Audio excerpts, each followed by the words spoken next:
And we're joined now by Leila Naragi. She's a Swedish MP for the governing Social Democratic Party, by the author and commentator Douglas Murray. Welcome to you both. Leila Naragi, the Swedish political establishment was outraged by Mr. Trump's remarks, pointing to a migrant riot that hadn't taken place. And then a few nights later, serious riots did break out in a largely migrant suburb of Stockholm. So he wasn't far out, was he? Oh, I think he was far out because he's misleading the public with how he uses the statistics. I think it's important to remember that the violence has decreased in Sweden for the past 20 years, and research shows that there is no evidence that indicate that immigration leads to crime. And so I think he's far out, and the social unrest in these different areas is not because of the ethnical backgrounds of these people living there, but more about socioeconomic reasons. Okay, no evidence that migrants are responsible for any kind of crime wave.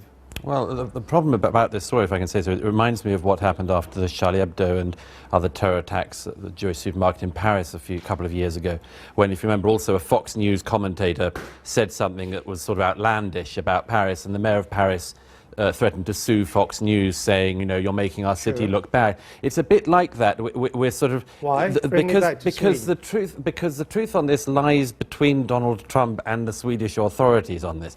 The Swedish government is very reluctant to admit any downsides of its own migration policy, and particularly the migration it had in 2015. But there are very obvious, huge downsides, because Sweden, among other things, is not a country which needs an unskilled labour force, which, what's more, doesn't speak Swedish. What was raised is the matter of evidence. What is the evidence?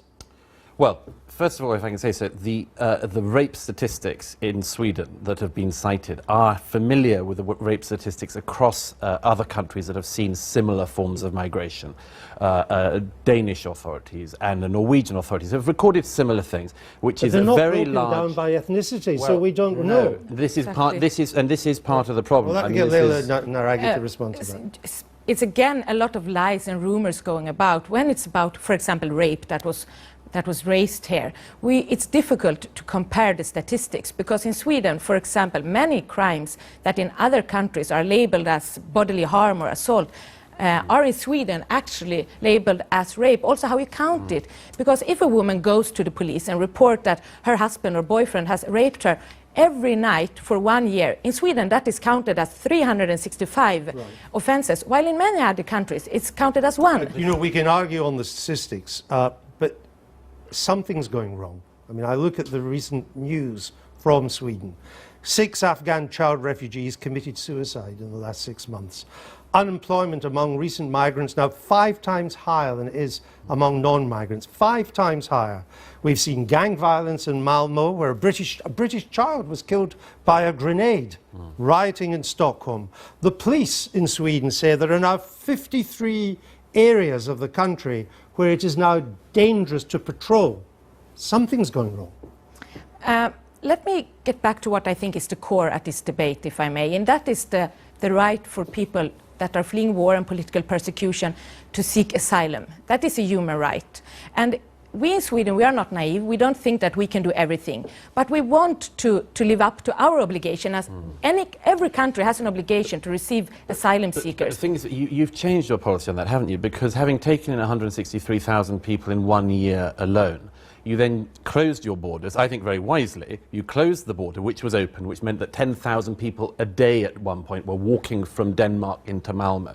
You rightly changed that. So you've realised that whatever one's aspirations as a country in terms of asylum, it sometimes meets reality. And Sweden is now meeting the reality of this. And if I can just add... Well, let's respond to that, then I'll come back to you. We are not naive. We know that we cannot do everything, but we want to try to do our share, as we think that other countries also need to do their share. But also let me say that if you look what World Economic Forum is saying about our country, they show that we are on the top of many rankings, the best country to live in, the best country to age in, the best country to have children in, the best country to start enterprising. So why have you not been so good then, given all these numbers that you brought in integrating the refugees as they've come in? I'll just come back to the unemployment rate, 5 times higher among migrants than among non-migrants, and that is the highest ratio of any country in the EU and the OECD. Why have you not been able to integrate the people that you brought in for humanitarian reasons? I'm sure that there are things that we can do much better, of course. But if you look, for example, at the immigration that came in the 90s from the Balkans, they're very well integrated. They are contributing to our society. They're starting enterprises. They are working in different fields of society. And they really helped our country. Why have they not got jobs? But they have got jobs. If you look at the No, I'm talking about the migrants who came But in. it takes time. It takes time with integration and establishment. And if we look at experience from the 90s, we managed it, and I'm sure we can do it again. Can I just try to put this into some context, Douglas Murray? It is clear that Sweden has got problems as a result of the number of migrants that come in. Whether as bad as Mr. Trump or others make out is another matter. But perhaps I could just put it into a bit of context. Malmo, which has been at the epicenter of many of these migrant problems, its homicide rate is 3 per 100,000. Chicago, 28 per 100,000. Okay, sure. It may have problems, but they're not huge. No, they are pretty huge, and I think they'll grow. I mean, first of all, the Balkan refugees into Sweden in the 90s actually did bring a lot of problems with them. Sweden did, for the first time, see serious ethnic gang rivalries, as you know. There was an upsurge in gang-related violence that's gone on since. I would also add this: the situation in Malmo, in particular, it is exaggerated by some people. There's no doubt about that. I've been there many times. It's undoubtedly exaggerated by some. It's also vastly understated by the Swedish authorities. I come back to this issue, if I may.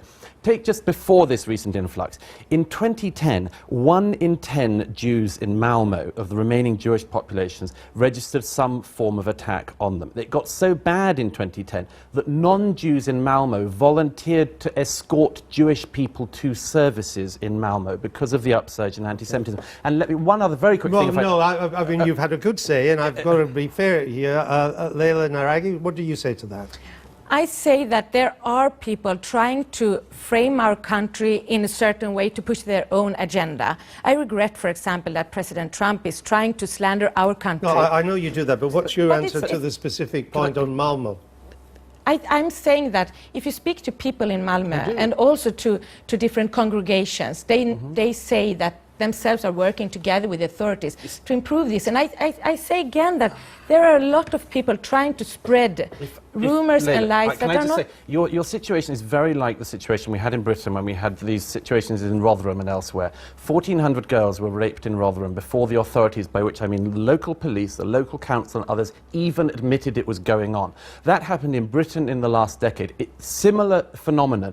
An upsurge in particularly sexual and other forms of violence, and then total denial by an entire political class is now something, just as we had it in Britain, that is now happening in Sweden. I see it in Swedish authorities, I see it in the denial that comes up, I see it in the desire to laugh and dismiss Trump, but he's not on to nothing. And that is a very painful thing for any society to admit to, and I don't blame you for wanting to protect your society, but honestly, it's much easier to admit to it now. There are a number of Swedes who think the establishment is covering up the true picture. That you don't issue the true statistics, you don't break crime down by ethnic lines. People are suspicious of the major centre-left and centre-right parties now in Sweden. But there is no denial and there is no cover-up. This is what I'm speaking about also when I'm saying that people try to frame it in a certain way. I would say that, for example, the social unrest in different areas, it's not because of the ethnical background of the people living there, it's rather because of different socioeconomic reasons and the conditions. There is no research that shows that immigration is... But you don't do the research into that. The Swedish authorities deliberately ensure that you cannot carry out such research. And what's more, after the Cologne attacks in 2015, it was the first time after those in Germany, that the Swedish authorities and the Swedish press admitted that similar sexual molestation has been going on for years in Sweden. Let me ask you one part, because we're coming to the end of a fascinating debate. Is it right to think now that given that the problems, not maybe as bad as many people make out, but clearly problems, given these problems, is the age of mass asylum seeking for Sweden over? You've cut the numbers by over 80% coming in last year compared with 2015. Is it over while you concentrate in getting right the people that you have there already? We want to do our share, as we think that other countries should do their share. And we have done a lot, and now we are concentrating, of course, on integration and make sure that people get jobs, and also on big welfare investments. Because it's important to remember that for 8 years, Sweden was governed by a government that prioritized big tax cuts instead of investment in welfare. And that is also the result we are seeing now in the social You should also unrest. bear in We're mind the going to possibility that have it to just leave it won't there. work. It may We just haven't not got time work. to go into domestic Swedish politics on party lines, but I'm grateful to you both.